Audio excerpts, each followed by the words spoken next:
name but you. When times was hard, you made me feel bold. Return to the music that lives in my soul. Hello and welcome back to Chatz in a Pickle, a podcast about non-struck work in the world of pop culture.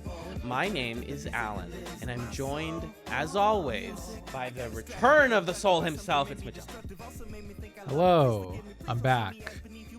You're back. You thought I was gone, but now I'm here, and I'm ready to make you feel good inside. You thought I was wrong, but you were wrong. You were wrong. Oh my God, this was on YouTube. Why did I? I got it on. You know what? I support the artist. That's why I did it. Yeah, support the artist. I am going to buy it. I haven't bought it yet, but I will. Okay, good man, good man. Before we describe what we're talking about in in-depth detail and talk about it, how are you, Magellan? How are things going in your world? I'm doing all right. It's been a very rainy couple days over here in NYC. Gray skies. Thankfully, actually 50-something degree weather in September. Yeah. Goodness gracious. We needed it. I don't know if it was just me, but I remember last fall being a hot one. So I'm excited for a cool one, at least for a couple days here. But yeah, just kind of gray, kind of slow, kind of quiet couple days. It's very yeah. true. How about you? How have you been? Same. I mean, I didn't have the energy to go to the gym today, and it was raining so much, so I did Ring Fit inside, which was quite nice. Pleasant experience. I almost ended up being late I kind of was late for the pod as a result, but it's all good. I'm doing my workouts. I'm traveling next weekend. I can announce it because this will come out. When this comes out, I'll already be there. I'm going to be hanging out with friend of the podcast, Six from Scanline Media, and friend of the podcast, Nick from Scanline Media. We're going to be hanging out at Six's place and being silly goobers for like 4 straight days. It's going to be so great. Nice. I'm looking forward to it. Just trying to basically get through the work week until then. Pickle check! Magellan, I have to ask, it's Chatz in the Pickle. Did you have any pickles this week? I'm going to miss the pickle check. I think I'm going to miss it, if this ever ends. Because at least at the time of this recording, you said there was an initial deal happening with the WGA, right? Maybe? You walked yourself into this with like no article in front of you. Just like, we're going to run this one. Because you're my source. You told me. Because you're my source. The WGA and the AMPTP, as of September 24th, 2023, have reached a tentative agreement to end the strike. So picketing is suspended right now while they draft a final deal. And once that is signed, WGA will no longer be on strike. And SAG is probably very soon to follow. Well, that's great. But I'm going to miss, if this all works out, when it does, I'm going to miss the pickle check because it's a time of the week to really help me to understand what am I putting in my body. And I don't think I put any pickles in there this week. Maybe some more pickle chips. I'll be honest with you. Maybe some of those pickle chips. Yum. But pickles themselves, no. Although you have a pickle patron, so to speak. You've been supplied with a jug of sorts. A PP, a pickle patron, always chilled, never. What is it? That's the term. Always chilled, never eat it. You're a member of the Medici family of pickles. The kosher dill spears. Yes, Magellan's referring to the fact that I posted this on the Chatz Discord, but mother of the podcast, my mom, bought me Catherine de Medici bought me I didn't actually look up the exact size. It's a significantly large jar of Clausen kosher dill spears. It's big enough that it looks like it has a handle on it, is what's happening. You grip it from the back. It's definitely something you need to like pick up. I've tried holding it by the top and it feels like it's too heavy. So it's there, and they're huge. The pickles in the middle are like the width of my hand almost. They're nuts. These are very extreme. I had some today with dinner. I had a burger and I cut a pickle in half and I put it on the burger. I ate some pickles alongside it. I'm loving these kosher dill spears. Clausen, please sponsor us. If Vlasic isn't going to, we need someone to sponsor Chatz and a Pickle. But yeah, I'm pickled up. I'm pickled up for the rest of the season. This shit will last me at least through the rest of the WGA strike, if not beyond. So I'm here to report that the state of the pickle is good. That being out of the way, thank you all for checking in. And it's time to talk about our main event tonight, folks. Let's right. Do it. The wheel has spun again. The table has turned, and we have rotated towards the listener pick week. And this week, we pulled a listener pick from the Chatz family, specifically from friend of the pod, May Louise, who suggested one of her favorite albums of all time, Return of the Soul by Too Mellow. Return of the Soul by Too Mellow. This is an album from 2018. Too Mellow is an artist who's been doing music since at least 2012 on the internet. His real name is Matthew Hopkins. He has done music for podcasts. He has done remixes of popular albums. I remember him doing a lot of video game remixes. The way I discovered Too Mellow way back in 2013 was he put out a mashup album called Chrono Jigga, which is a mashup of, I believe, Chrono Trigger and like the Black Album or something. I'm trying to remember which Jay-Z album it was, but it's Chrono Trigger and one of the Jay-Z albums. He did, like every podcast theme song that you've listened to in the past 10 years. He did Trunk Fiction.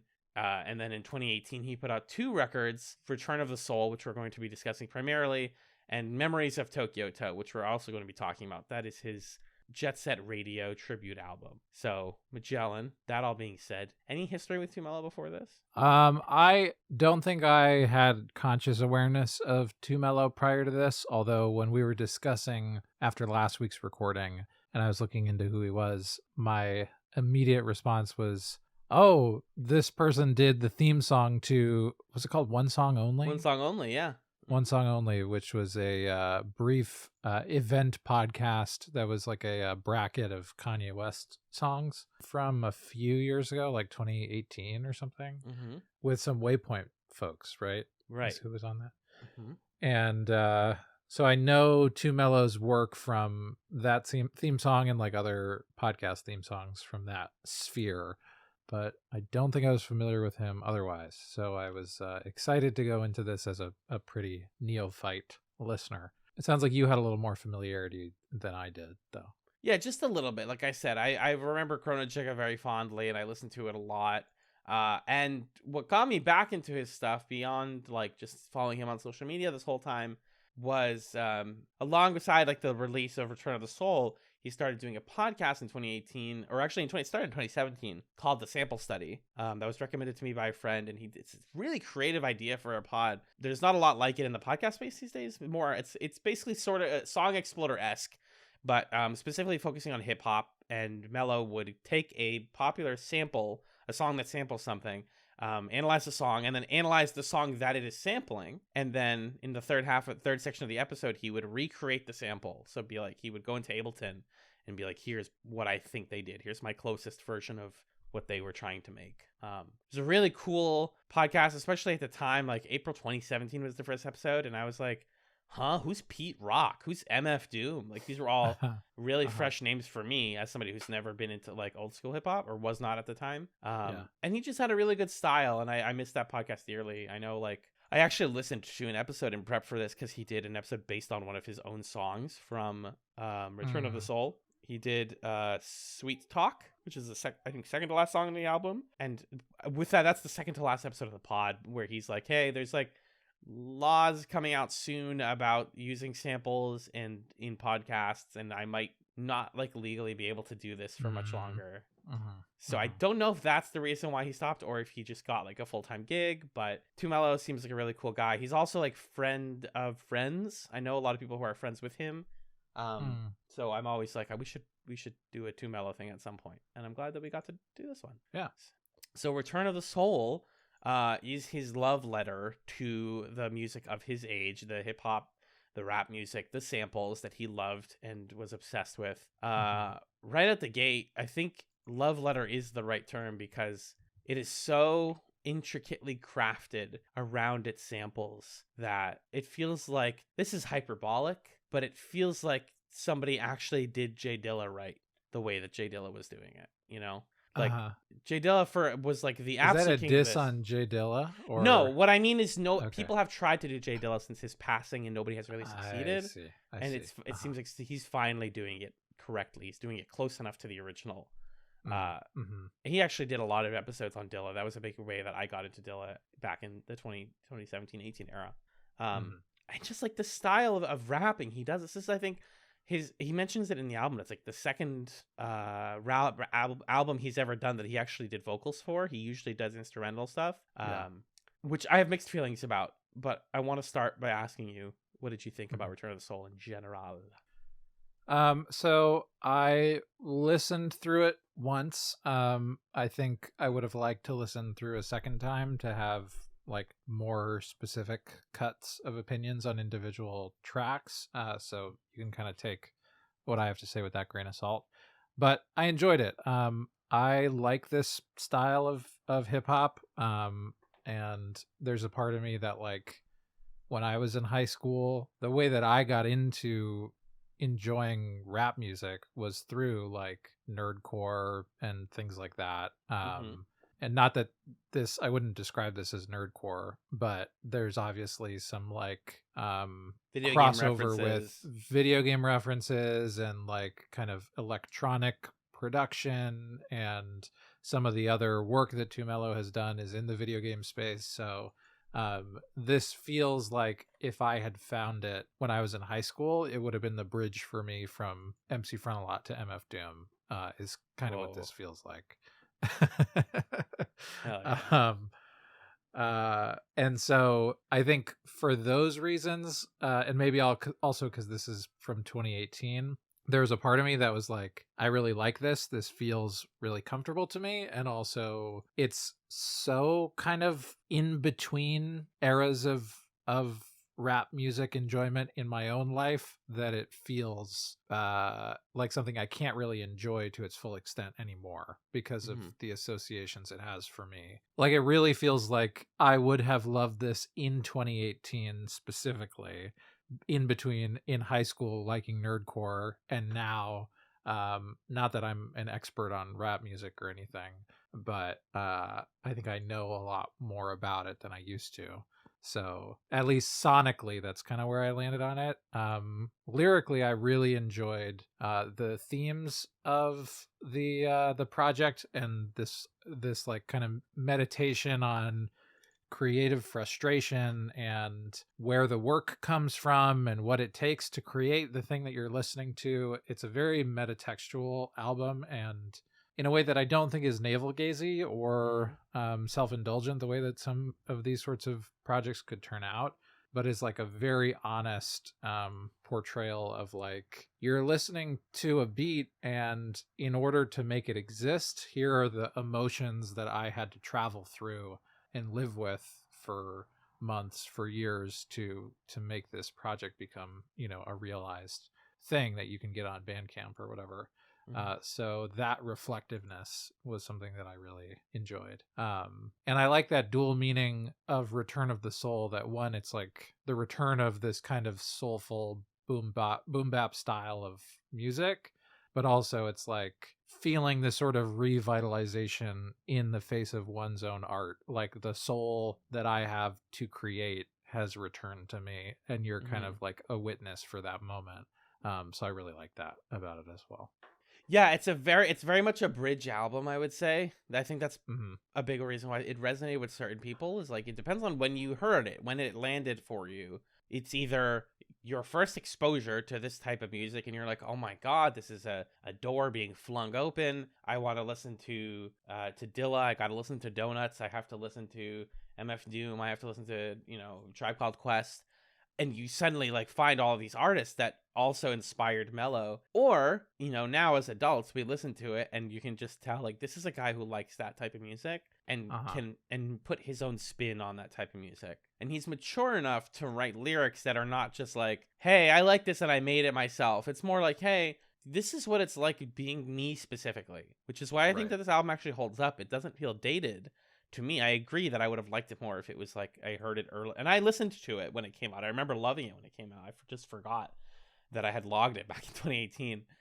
But he's writing about like being a basement producer, basically. I make these beats. People know me. I'm the Chrono Trigger guy. I do like the podcast theme songs, and I'm kind of broke. Like, and capitalism sucks. Because I could just get a gig as like an indie game soundtrack producer, which is something he's been kind of doing now. But do I want to? Is that like rewarding for me? Or do I just want to keep putting my art into the world and seeing what people think about it? So he's not like a young blood. He's not brand new to this thing. He's actually been around the block for, you know, over a decade. And so he has a good bank of like inspirations and samples and also experience in his field, which I love. Yeah, it's this nice combination where it's a pretty confident hand on I was gonna give, I don't know what physically producers are putting their hands on, but like, the thing where they have all the stuff and the buttons and Beat whatever. pad. Sure, beat pad. It's a pretty confident hand on the beat pad. But it's because he hasn't rapped substantially on a project prior to this one, except for earlier in his music career. Mm-hmm. It's like those sorts of feelings of like a first project, which are often the freshest and the rawest expressions of emotion, but wrapped in production that's like very intentional and measured and understands what it is it's trying to accomplish. So like it's got the energy of like, I'm fresh out of the gate, but like you're saying, this is, my fifth big project or whatever, so I know how I want these sorts of things to sound. Yeah, and as another thing about him being experienced is like these samples are pretty complex when you really listen into them. Like I think it's looking at my notes here, Love Passion, which has a like Bollywood-esque sample that is just so out there and weird. I don't know what it's pulling from exactly. I wasn't able to find anything on his Genius page, but funnily enough, I think it's on this album. Yeah, on Sweet Talk, where he Sweet Talk is like one of the highlights of this record, and it's getting to the thing that I just talked about, where he's reading out negative comments or frustrating comments he's received over the years over the beat. And one of them, I really like that song. It's so good, and it's so good that it comes towards the end too, because you're like, wow, Mello, you really love making music and stuff. And he's like, I do, but also like half the questions that you now have for me have already been asked. So like before you send the email, know that people always ask me, what sample is that? And that defeats the point of doing sampling. Like I could just tell you and then you would just make it. Like it's supposed to feel like, what is this? I've never heard it before. And then it helps you discover new music. That's the beauty of sampling music in hip hop and rap. Yeah. So this obsessive desire to be like, what is that website? Whatsampled.com, I think it is.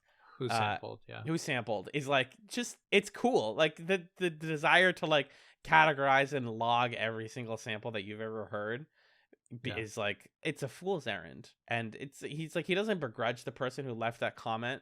It's mostly he begrudges the people who are like, oh, you're not that talented, you're broke, you don't deserve your success, etc., etc.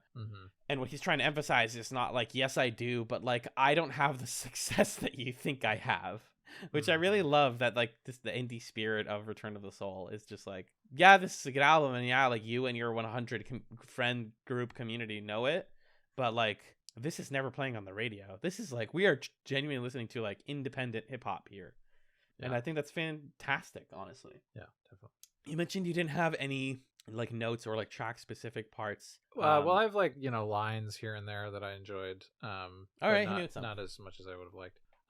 Well, we can sort of go track by track maybe, or just skim through it. Sure. I really like the sentiment in the first song, in Return of the Soul, of I'm terrible at chillin'. Yeah, I'm terrible at chillin'. Surprised I haven't scheduled my whole life. And just like in general, that first song's meditation on like starting by situating you in the day-to-day experience of, I'm gonna get up and like make a coffee and put pants on and hack away at this thing. But that's kind of like a constant what's the word I'm looking for? That's like grounding us in the mundanity of the process like that. I think is a really great way to start the album off. And in some ways it's self-effacing, because Too Mellow's like, like, if you want to give me money, you can. You don't have to, but if you're convinced to, that's cool. Do you think that's something you'd be interested in purchasing for $5 to $10? Yeah. So there's like a little bit of tongue in cheek. Oh, I made a little thing. If you like it or not. But I think it's a really important kind of tone setting moment for the album to say that this is a product of like, one, me having to overcome the daily hurdle of getting out of bed, but also two, this like restless compulsion I have to occupy my time and to like produce and make stuff. And so that showing us that duality right out of the gate, I really liked the way that was expressed in a way that felt very accessible and relatable to me anyway. Totally. I mean, we talked in Kitchen Confidential about the creative process, and in I was thinking Paul about Sellers Kitchen Confidential while listening to this, actually. definitely the desire to just make, and making for the sake of making, not for the sake of success. And the same thing with like Paul Sellers' Workbench.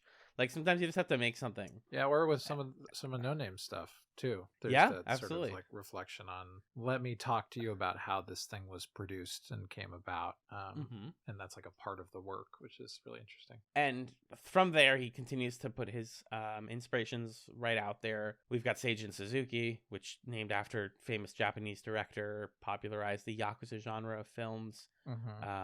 Great line in that one. Our green is thin. The government still want to graze there, want to ride around shining and start a hedge maze there. But the game industry likes to play and not pay fair. Name is too mellow. Tag walls punch fascists. Recite that motto and see who turns their head the fastest. And you're like, okay, this is again like No Name. Like you have locked in your politics.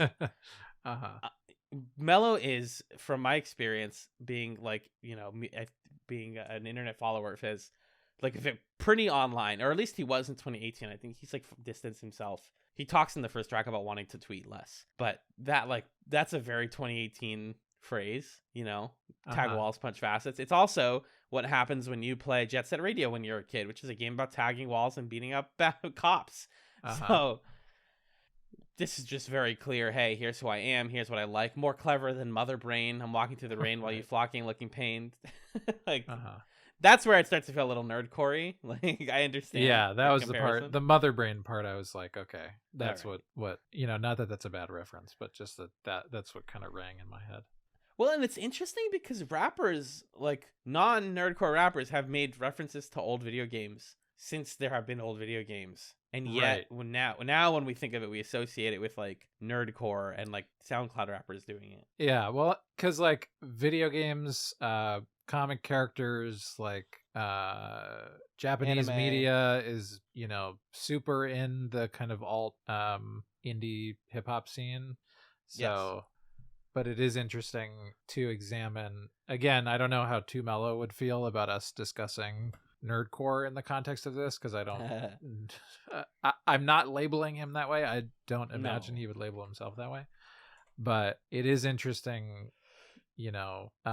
when rappers who are in the kind of like video gamey version of the indie hip hop space make those references, how it can sometimes run the risk of like separating from how those references are rooted in hip hop culture, and become like kind of their own thing and lose their connectivity to the influences. So I don't know.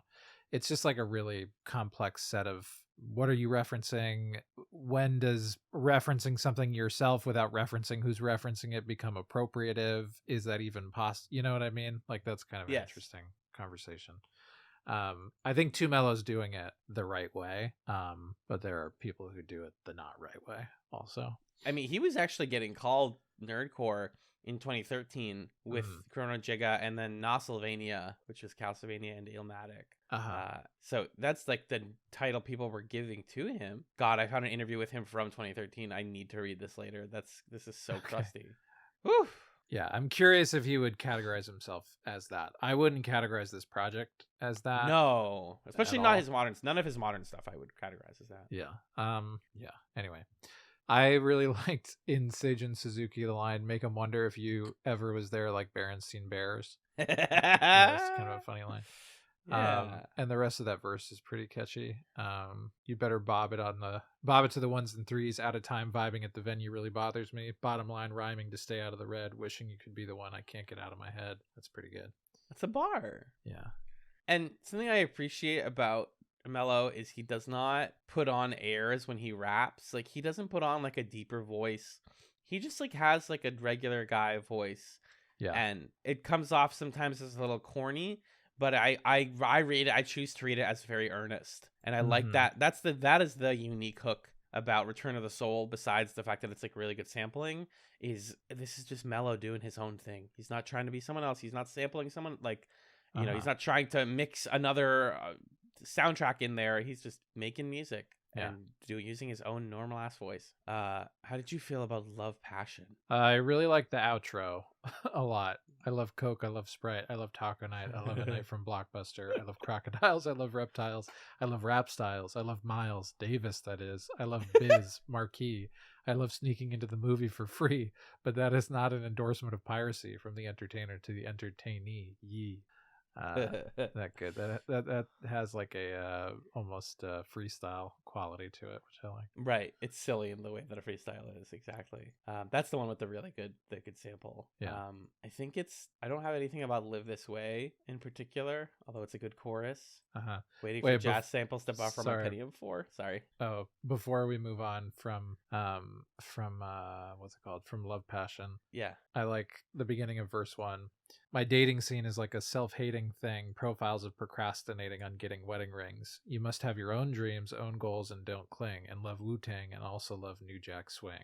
I like that little personal ad that he throws in there. Right. Yeah. Live This Way, like I said, not too much that I found in particular. Shouting out his friends, shouting out people who've helped him in bad times. The line I said earlier, in my room alone, waiting for jazz samples to buffer on my Pentium 4.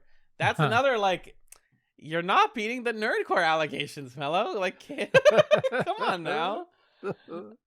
Doesn't Front a Lot literally have a song called "It's All About the Pentiums"? No, that's a Weird Al song. Fuck. They're all in the same goblin corner of my head. Goblin Core is its own thing. Oh no. Yeah. We'll listen to Goblin Core next time for sure. Uh-huh. Progress is when I noticed his lyrics. And again, when I was talking about, like, this is what playing Jet Set Radio does to you, is you start talking about fascists and capitalism. Fuck all the people verified on Twitter saying you have to quit your job and make 10 beats a day. This outro is basically just like, if there's no, like, beat anymore, it's just like him, like, venting. Fuck the people who work you too hard at your job and say it's because you're passionate and they can't keep you away from your desk. And fuck the people at your family. I love this part. That your family in your barbershop who don't think you're a musician because you don't play a fucking instrument. That was never the definition, you short-sighted fucks. And then he, like, kind of mumbles to himself. He's like, yeah, fuck your family. I really like that part. That's pretty funny. He realizes, like, how hard he's gone, and he's like, whoa. Yeah, exactly. Yeah. That's another part, like the intro of the first song, where that sort of, let me take the curtain back just a little bit and welcome you into the kind of, like, it almost feels like this album is coming out faster than he can make it, if that makes sense. Yeah. And I like that outro gives that feeling of this song needed to come out of me. I needed to say these things. And as the song is ending, I'm realizing that I probably should have taken a pass at it and, like, edited it and revised it, but it had to exist the way that it does, which is a pretty delightful thing. I will say this song is where I also kind of noticed the lyricism, but in a way where, what was the part? Oh, yeah. I need a progress evaluation from all my people in all nations who fascinate me with imagination. You're so creative, you deserve congratulation and relaxation to preserve your situation. Like, it's like, okay, I get it. I don't know. There was a little kind of, like, lyrical miracle stuff going on there. But there's not a ton of that in this project. And most of it is pretty clever wordplay. But this was definitely a song where it's like, but that's it's the funny balance of the thing I was talking about before, I think. 100%. And it's funny that the next song is the one that's what will stop Too Mellow from rapping. Like, yeah, that one I didn't think was too bad. He makes a Fujiko Mine reference. He makes a Shintaro Kago reference. Yep. Anime stuff, manga artist. That's cute. I love the line, once I just become immortal, then it's over for you liches, is pretty funny.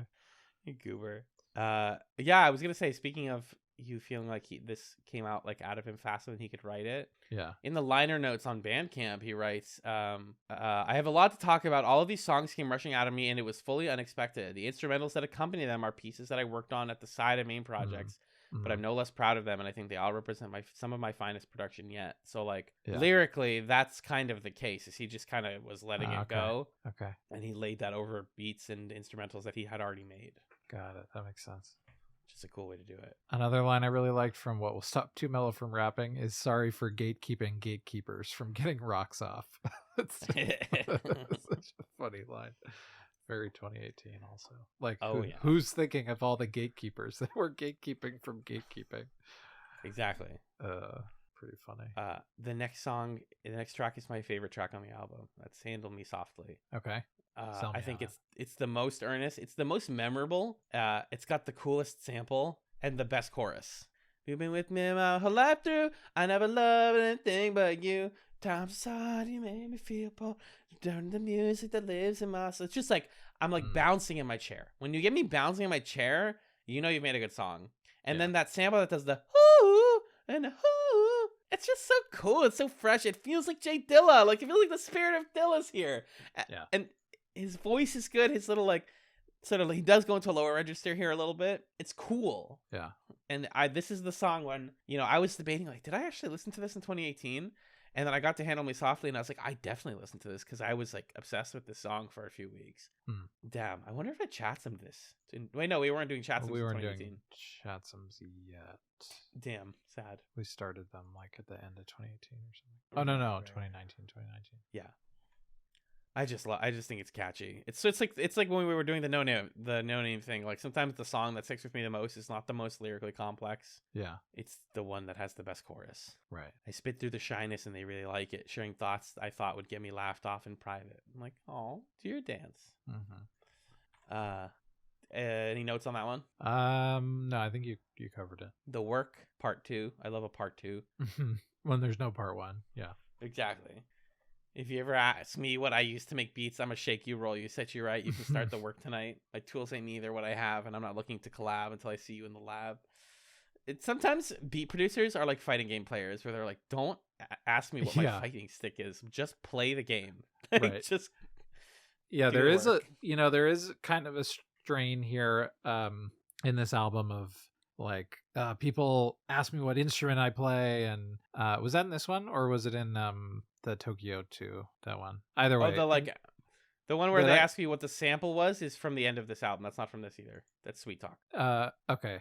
Yeah. No, but it's like people ask me like when I say I'm a musician, what instrument do I play? Oh. And it's like I that don't might play be any, on Tokyo Toe.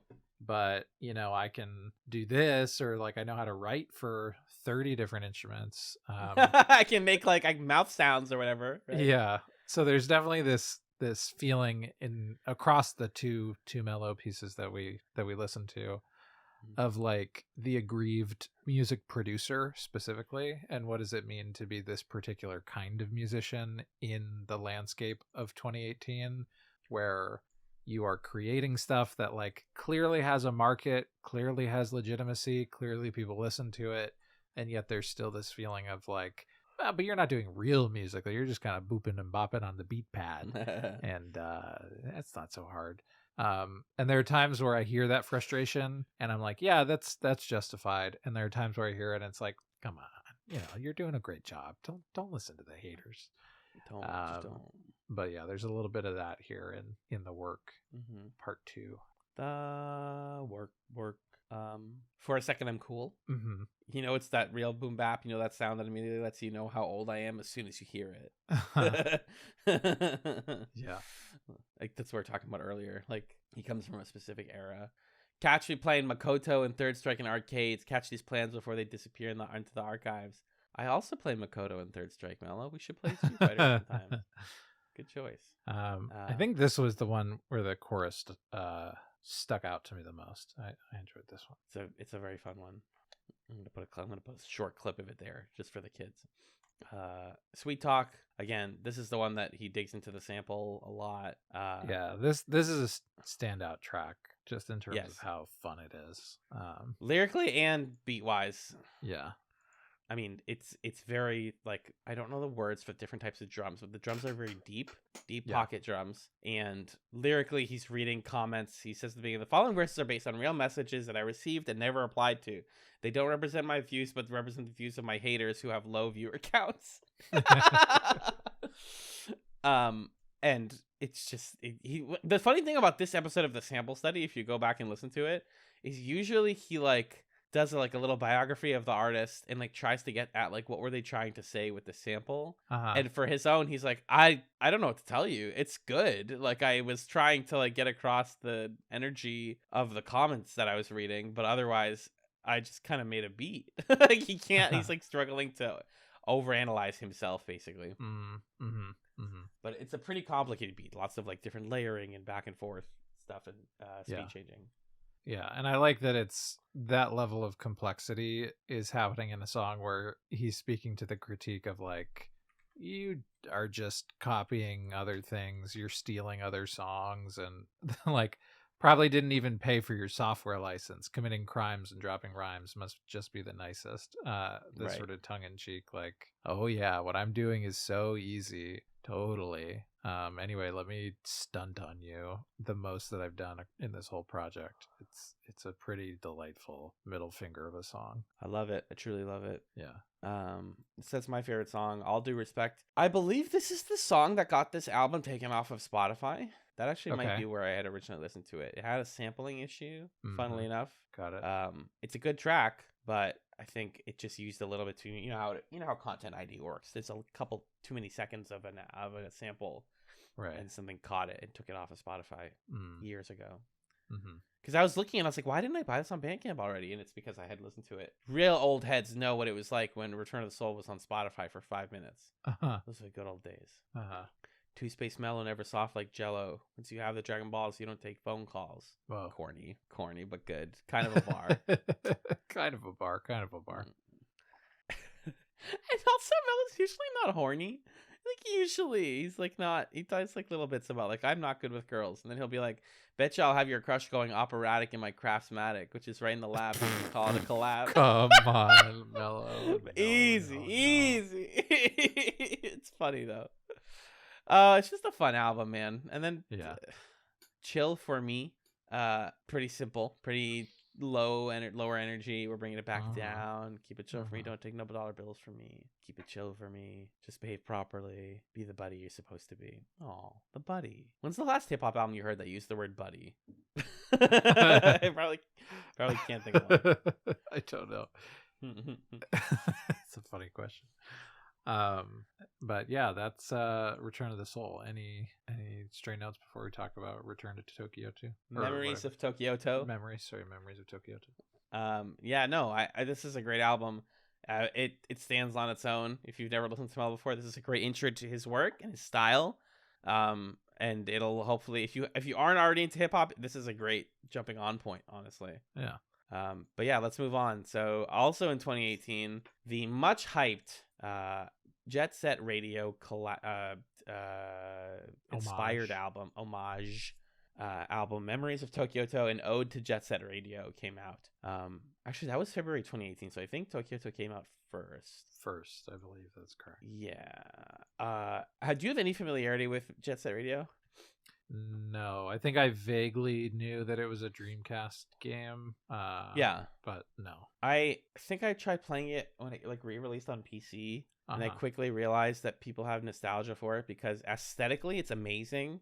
It's like one of the early 3D cell shaded games. Soundtrack wise, absolutely incredible. That same composer just recently did another game that was inspired by Jet Set Radio called well, there was Hi-Fi Rush, which was definitely inspired by Jet Set Radio, and then there was another one. Oh, Bomb Rush Cyberpunk or Cyberfunk, I think it's called. That was another that's basically a new one of these. And I think people who like that game prefer the Xbox sequel, Jet Set Radio Future. Gotcha. So that's the background, and Mello, as we mentioned before, big fan of it. Genre-wise, Jet Set Radio is all over the place, which is why this album is also all over the place, genre-wise. Yeah. And it's not there's not too many lyrics. Right. So I don't think we need to go track by track in this one, but overall, what did you think of it? It was great music to fight the Baldur's Gate 3 Act 2 boss to. This is real like boss killing. Oh, now I'm at work and I gotta do work, keep the same songs on. Now I'm walking home in the rain.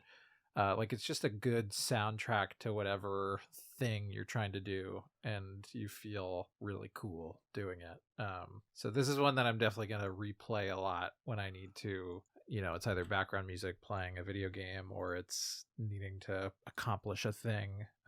It's pretty perfect music for that. Yeah, incredible background music for a party, for working, for exercising, for just anything. It makes me want to go out there and like roller skate and like fight people or something. I don't know. Yeah. I think it perfectly captures that like turn of the millennium, the Jet Set Radio vibe of like, it's about skate culture, it's about like graffiti culture, it's about early video games, it's about electronic music and hip hop music. Like, it really put me in that particular moment of like the year 2000 or whatever. But obviously, it being in 2018, it's this kind of like refined, distilled version of that aesthetic. So I really liked it for that reason. It had one sample that I again, funnily enough, I was like, I need to know what this is from. In Pump Up the Love, the first song, which comes in so hard. There's the like murder up, murder up, and I was like, fuck, I know that from something. And I wasn't able to find it. If anybody knows what it's from, you can let me know, or you cannot let me know. And that's, again, like I said earlier, I won't. My life won't end if I don't know it. But it's cool. It's a cool sample. And using so another thing in Jet Set Radio is loudspeakers, like loudspeakers announcing things across the city, like, oh, all cops take out the roller skaters. And he does that throughout the album. I think that's a really great touch. Yeah, it just feels like somebody who truly understood the assignment. Like, I mentioned a little while back, Planet of the Bass, the song of the summer for a lot of people, and how that song like nailed Europop in a comedic way, in a parody way. Yeah. But Memories of Tokyoto is like, no, we really like the Jet Set Radio music. Yeah. Naganuma is God. Naganuma, the composer of the original game, he's good, and he was cooking something, and then we just kind of stopped making music like that because it's a little too out there. But this is like mostly back-to-back bangers for me. Here I Go is so catchy and so fun. Yeah, and I like that it's from the perspective of somebody who's in the world at times. Like, sometimes it's too mellow rapping from his own perspective. Like on Say Something, there's some, like, one of the more extensive rapping performances on the album, and he's talking about people coming up to him and asking him to freestyle for them, and he's like, I don't want to do that. People not knowing that he can rap, but here I am, I'm proving it.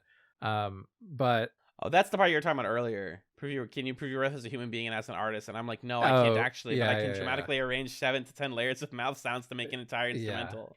That kind of feels like a pre Return of the Soul moment, if we were to kind of look at these in chronological order.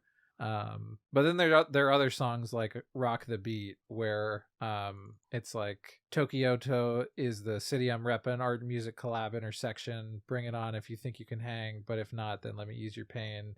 He's rapping from the perspective of like someone who's within the world of Jet Set Radio. I mean, not as too mellow. So I liked that when he was taking on that character, that persona in some of these songs. Yeah, I would love to go back and try to play either Bomb Rush Cyberfunk or actual Jet Set Radio to this album. That's the other thing. It just fits for that. Getting ramen with your friends, going out on the streets, doing graffiti, getting into trouble, being degenerates, but being really hip and fashionable while you do it.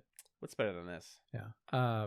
Poison Jam is also one that's like most particularly from the perspective of characters in the world. If I'm understanding it correctly, it's from the perspective of like a particular gang of bad guys. Yeah, I think so. In the world, who also happen to be movie buffs. So it's got like movie reference, like obscure movie references. Spot me watching Nosferatu on loop. Amygdala destroying Enigma. Yeah, that's Poison. That's pretty good. So it's such a fun character piece of like, we're the bad guys from Jet Set Radio. We're talking about skating around and watching really obscure films. Yeah, I like Kaku, that I think, is the faction that he's playing as. I love that. You don't see a lot of songs from the perspective of the villains in the middle of he's like playing different characters. Yeah, so it's fun. Or I guess Poison Jam, also the name of the group. So it's like, if they made a musical of Jet Set Radio, then it'd be done by Too Mellow, and this would be the song for Poison Jam. Right. That's kind of how I think of it. exactly. Or like in Pokemon Sun and Moon, Team Skull has like their own rap theme song. Hey, we're Team Skull. We're the fucking bad guys. Fuck you. I think that's the lyrics. I think you're right. It'd be like that. Yeah. What else you got, big man?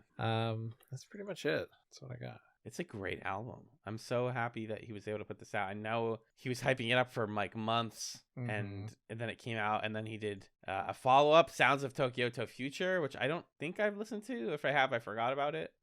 That came out in 2021.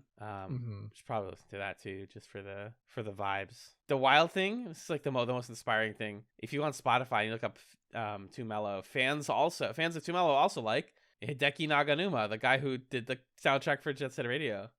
So he's right up there with his inspiration, which is really cool. Awesome. That's really cool. Yeah. He even got a This Is playlist on Spotify, which I did not know. Nice. Wow. I should listen to that. But that's the Too Mellow special. I really love both of these albums, Return of the Soul and Memories of Tokyo-to. You should buy both of them on his Bandcamp. It's toomellow.bandcamp.com if you're curious and you want to listen to them. Yeah, it's cool to explore new music, indie or otherwise. And then getting nostalgic about 2018, like whether it's the podcasts or the music and stuff. I'm like, man, the lost era. I know we joke a lot about like pre-COVID times being different eras, but sometimes pre-2019 especially, I'm like, who was that? Who are we? What's going on here?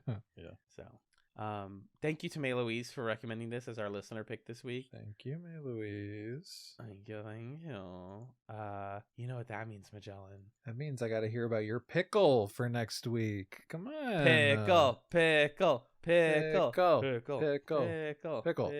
You want a pickle? I do, please. I'm going to give you a pickle. Magellan, your pickle, should you accept it, is to play The Legend of Zelda Oracle of Seasons for next week's Chats in a Pickle.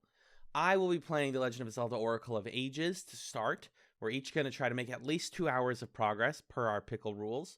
And we're going to be discussing the differences in gameplay and storytelling and all that. I've never played these ones, but Link's Awakening is one of my favorite Zelda games and one of my favorite games of all time. So Oracle of Seasons, Oracle of Ages. Magellan's doing Seasons. I'm doing Ages. They're both on Switch Online if you want to play with us at home. And yeah, have fun. We'll be back in a week with that. That's my pickle this week, folks. That was not recorded after the fact at all.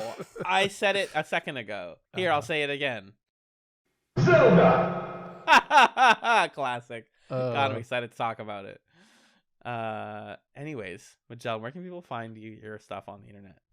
I can't wait to talk about Tale of Two Cities by Charles Dickens. What'd you ask me? Where can people Where can people find you online?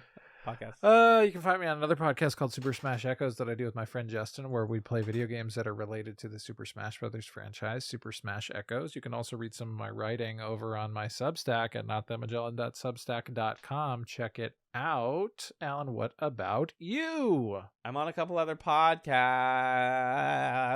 ScanlineMedia.com, as mentioned before, me, Nick, and Six are doing all sorts of troublesome stuff.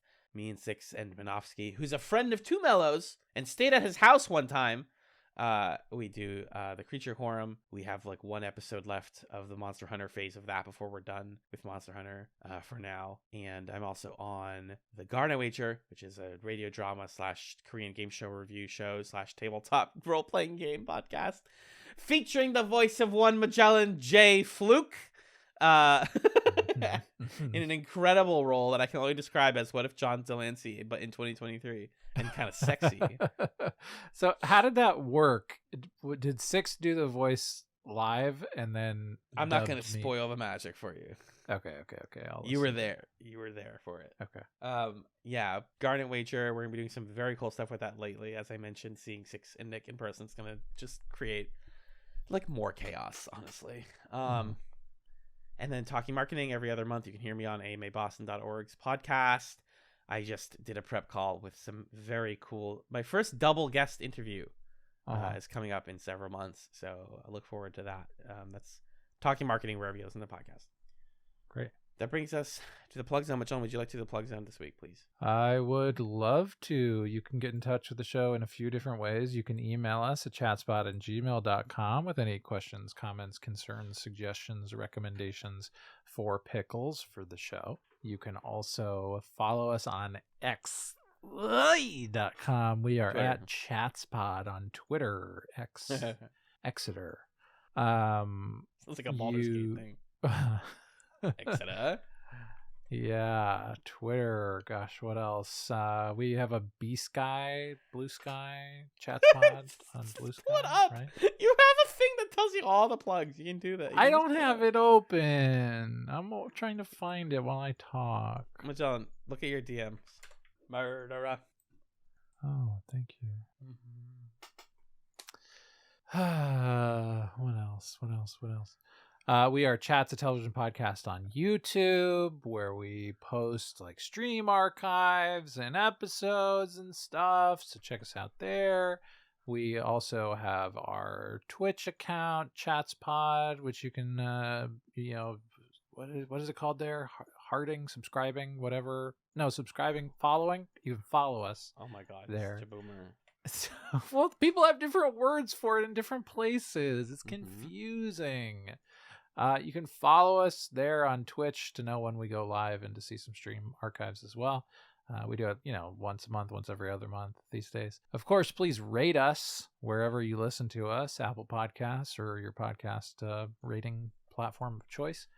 And if you also want to give us some money, we wouldn't say no. We might even say yes, you silly goose. Because we're over at patreon.com/chatspod. $1 a month gets you on the Discord, where you can hang out with pals and talk about, the things we make or the things we talk about.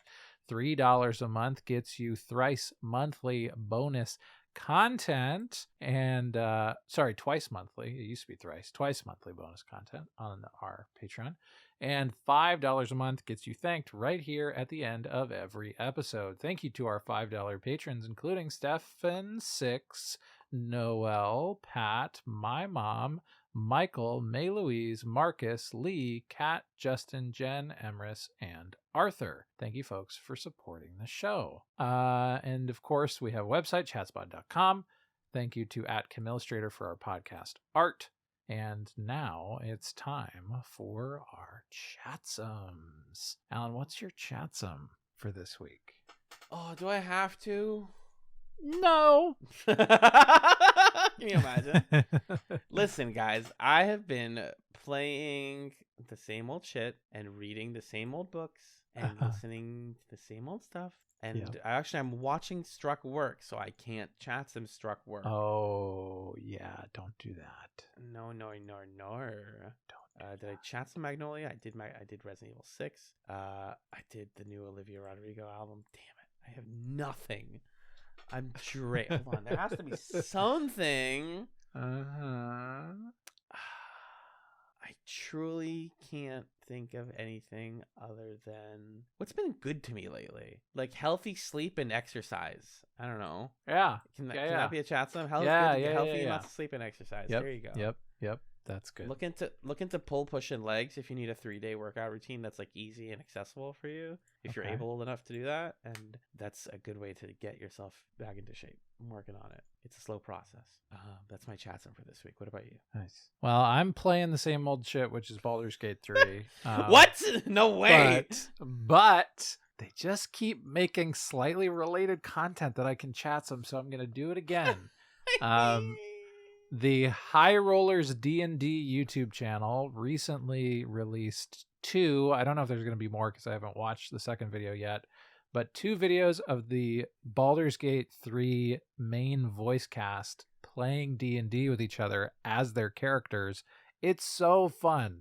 If you're playing Baldur's Gate 3 and you need to put it down to do something else, but you don't want to leave the world and you want to listen to Asterion and Lae'zel and Shadowheart and Gale and Will and Karlach talking to each other, you watch these videos. They're great. It's hilarious how quickly Gale's voice actor becomes like the punching bag of the group, who's just making fun of Gale, like being a wizard who's not actually that impressive. Asterion's voice actor is really good at being like the, antisocial jerk character, but in an actually entertaining way that's helping everybody else enjoy things. And Shadowheart and Lae'zel's voice actors are so enjoying like ribbing each other and hating each other. And Will and Carlack's voice actors are really sweet. It's just fun. And they bring the narrator in there to do a little narration at the beginning. So High Rollers D&D has those Baldur's Gate 3 cast play D&D videos, and I'm really enjoying them. Fantastic. Sorry, I just saw the most insane thing I've ever seen on the internet. Okay. I can't tell you about it though. Okay. Anyways, High Rollers D&D. Yeah, I'm seeing clips from it on Twitter now. I can't escape it. I was like, I'm not gonna watch it. And then my Twitter was like, yeah, you are. You're gonna watch them play D&D with each other, whether you want to or not. So I'm trapped. It's just too memeable not to watch it.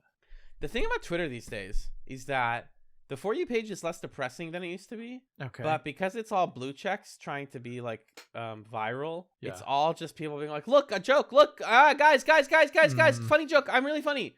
And it's like, it's so much attempt to be funny that like once in a while they are, but 95% of the time it is just Bleak over there. It is just Memphis Bleak, the rapper. And I mean, like the following page is still good. My friend, my like 6 friends who are still on there are still good. But yeah, I've been switching over to Instagram before bed, and you know, you pick your poison, right? Do you want doom scrolling or body dysmorphia?